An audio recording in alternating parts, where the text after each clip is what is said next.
My name is Keith. This is my wife, Celia. We're from the United States and we're going to Japan. Some of the things we'll be doing in Japan are language study and culture learning. Probably, since I'm a cellist, I will be doing concerts.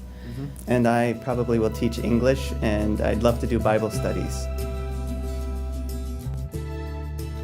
So I'm going to tell my testimony in two parts. Every time I tell my testimony, it's a little bit different, because I'm going to tell you the story of what God is doing in my life now. So we'll start with my background, though, and then get to the now. So I was born in Seattle to supportive, loving Christian parents. I don't remember a time before I knew Jesus. My parents took pains to bring my brother and me into cross-cultural situations. We had exchange students, we went on vacation to Europe, we went on mission trips, and so on. Still, I really wasn't interested in being a missionary because my perception of missions was that it was scary and probably imperialistic, and I didn't want anything to do with that. But God gently brought me around by consistently placing Japanese people in my life who became important to me. I studied music in college, specifically cello and viola da gamba, which is that thing I was playing today. I thought I would probably end up as a professional chamber musician touring Europe playing piano trios. Also during college, I took hold of my childhood faith. I don't know if it was a reconversion, a conversion, or something else, but I do know that my life changed drastically. I met Keith during my summer job at Interlochen Arts Camp in Michigan. We got married 2 years later, and then we went to Regent College in Vancouver to explore our faith further. We focused on biblical studies, biblical languages, and the practices and theology of worship.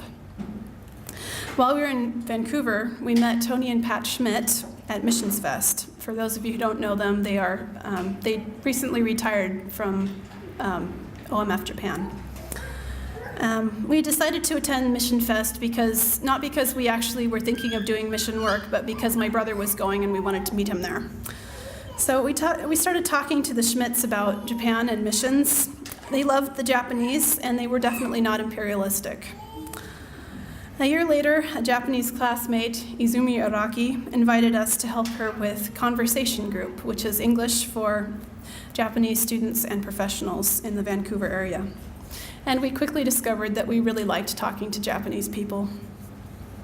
There were many other Japanese and people connected to Japan in our lives, and I've named only a couple of them.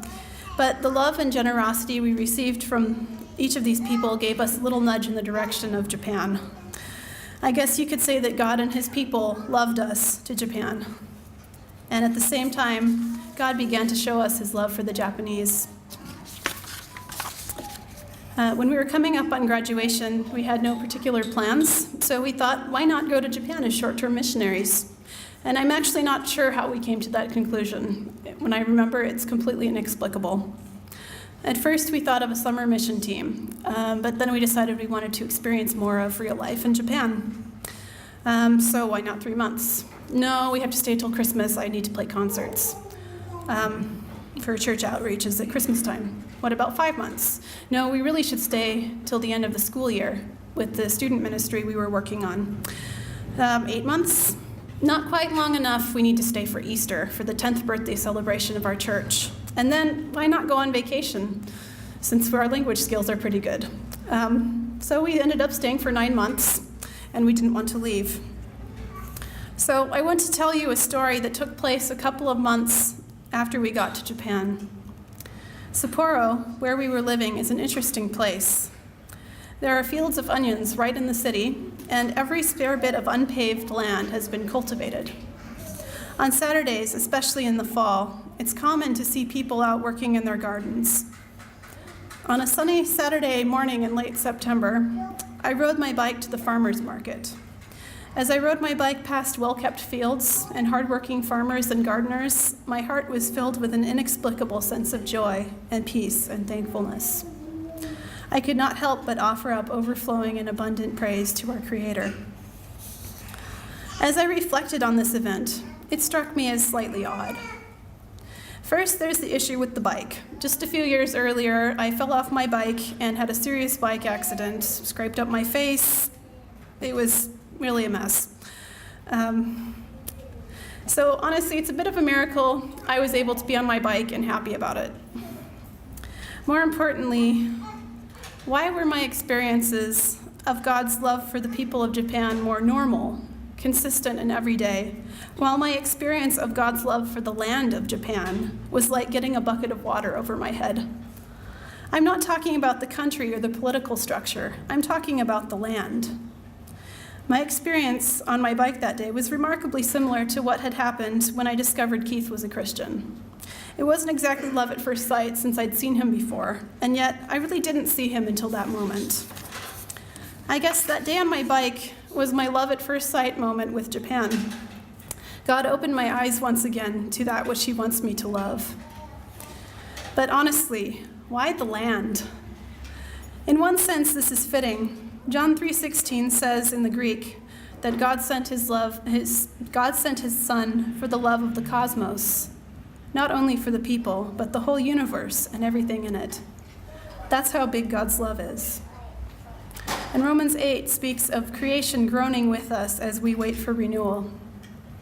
Yet I kind of feel a bit guilty about this, honestly, and I'm a bit jealous about Keith's supernatural experiences when God showed him his love for the Japanese people. He'll tell you a bit about that, I think. When the tsunami happened, if that's not the groaning of creation, I don't know what is. I cried for the tremendous loss of life and the suffering of the people, but I also cried for the pristine beaches littered with trash, the topsoil washed away, and the crops polluted by radiation. I've never heard another missionary talk about God calling them to a certain people and place by showing them his love for the land. So I feel like I'm telling a dirty secret. I will admit, however, that I have in fact hugged trees.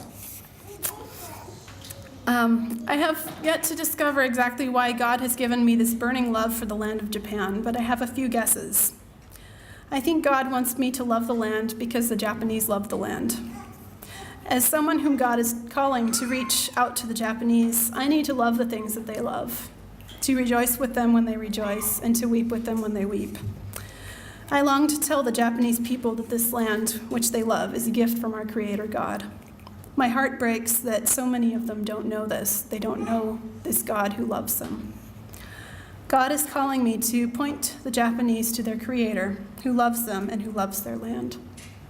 The whole world belongs to him, including this precious place in which we have the privilege to live and work for the next 4 years and beyond. This place is sacred ground. God's love is irresistible.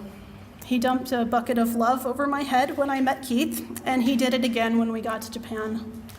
Sometimes people ask us about the sacrifices we will be making, leaving behind family, friends, and a familiar place where we speak the language. Certainly, these are big sacrifices, but I think the bigger sacrifice would be to stay at home and not go to Japan.